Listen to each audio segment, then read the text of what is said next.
Acá con Juan Liach. Gracias por estar acá, por venir a Octavo Mandamiento, Juan. No, al contrario, muchas gracias a ustedes. Bueno, la primera pregunta es, económicamente, ¿cómo estamos en el día a día? ¿Cómo estás viendo el panorama de la economía argentina? A favor de una recuperación de la economía global y también de un rebote natural que se produce siempre que hay una recesión. En general la economía rebota.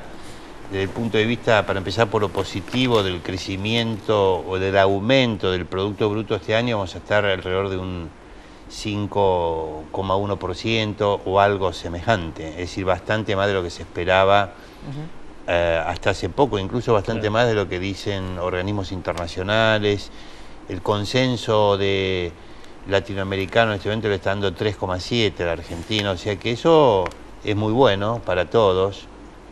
El otro día se lo comentaba a un político y me dijo, mira, eso que de la oposición, ¿no? Y me decía, mira, eso es muy bueno porque entonces se puede dar el debate político sin la amenaza del terror económico, digamos, ¿no? Porque que ha sido tradicional en la Argentina, ¿viste? Siempre... El que está en el gobierno dice, miren que nos caemos, y entonces no discutamos. Y entonces no se podía hablar de nada, ¿no? Entonces, eso es positivo.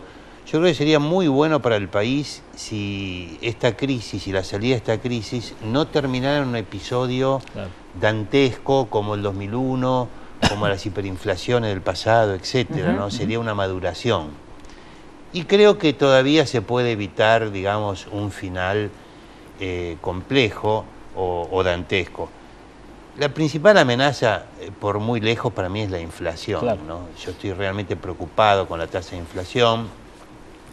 Más preocupado todavía porque hay una actitud de negación del fenómeno. O sea, no hay inflación, se dice, hay reacomodamiento de precios, o hay algunos precios que están aumentando, pero no hay un aumento generalizado. En realidad hay inflación. La economía argentina, recordemos, el 2008 venía con cerca de un 25% de inflación, según las estadísticas provinciales, porque ya desde 2007 la nacional no refleja la realidad. Viene la crisis, la inflación baja a 14,8 según Buenos Aires City. Y bueno, y ahora, como están dados los mismos factores que antes, se vuelve a esta inercia de donde el piso es 20%, ¿no? El piso es 20% y yo creo que es muy preocupante, es socialmente muy injusto, todos lo sabemos, los principales perjudicados son los más pobres. Es cierto que los pobres tienen un paliativo ahora, que es importante, que es la asignación por hijo, no universal, porque no es universal, asignación por hijo, hay muchos que no la reciben, que eso de alguna manera, bueno, ya digo, es un paliativo, ¿no?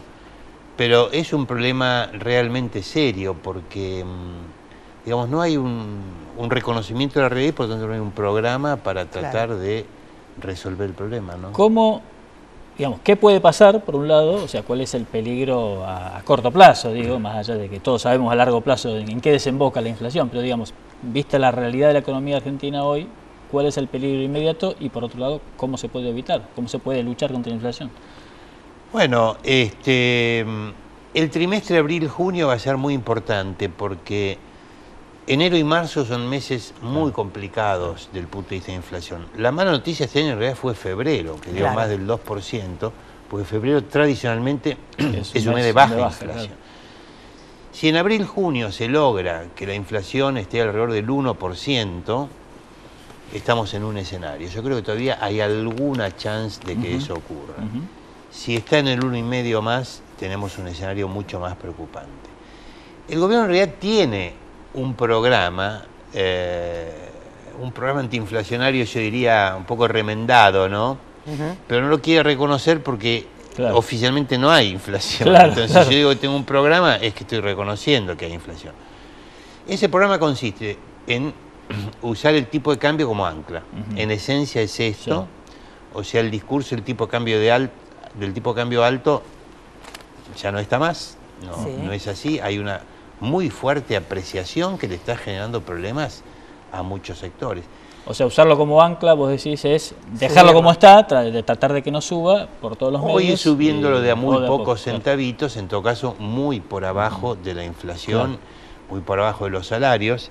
Pero como decís, eso te trae otro problema, que es la pérdida de competitividad en muchos sectores. Y sí, Yo, hablando con empresarios de la industria manufacturera, me dicen que el costo laboral en dólares está por encima del año 2001 ya, de diciembre del 2001, o sea que estamos en un problema. El otro elemento del programa antiinflacionario del gobierno es lo que se llama el programa monetario del Banco Central, que todavía está vigente el de Redrado. Claro. ¿No? Sí. No se ha cambiado ese programa monetario, que presupone crecimientos de los agregados monetarios del orden del 18%, y contra lo que algunos creen, yo creo que el gobierno va a tratar de cumplir ese programa monetario, ¿no? Ahora, yo te quiero hacer una pregunta, para el cotidiano, porque yo escucho muchas veces que el problema es el crecimiento. Digo, si el crecimiento es bueno, ¿por qué se convierte en algo malo cuando hay inflación? Quiero saber por qué algo que es bueno intrínsecamente se convierte en malo en otro sentido. ¿Por qué necesariamente el crecimiento lleva a la inflación? No ocurre así en muchos países. Mirando al vecindario, Chile ha tenido muchos años de alto crecimiento con baja inflación, y la economía estrella de América Latina del siglo XXI, que es Perú, ha tenido récord, o sea, el mayor crecimiento y una de las menores tasas de inflación de la región. O sea que eso no siempre es así. En la Argentina se ha seguido una política fiscal muy expansiva. Pensemos que el gasto público ha crecido el año pasado 30,7%, que es una magnitud exorbitante, ¿no? Y por otro lado, bueno, y este año está creciendo algo parecido. Había crecido poco en enero, en febrero volvió a dispararse.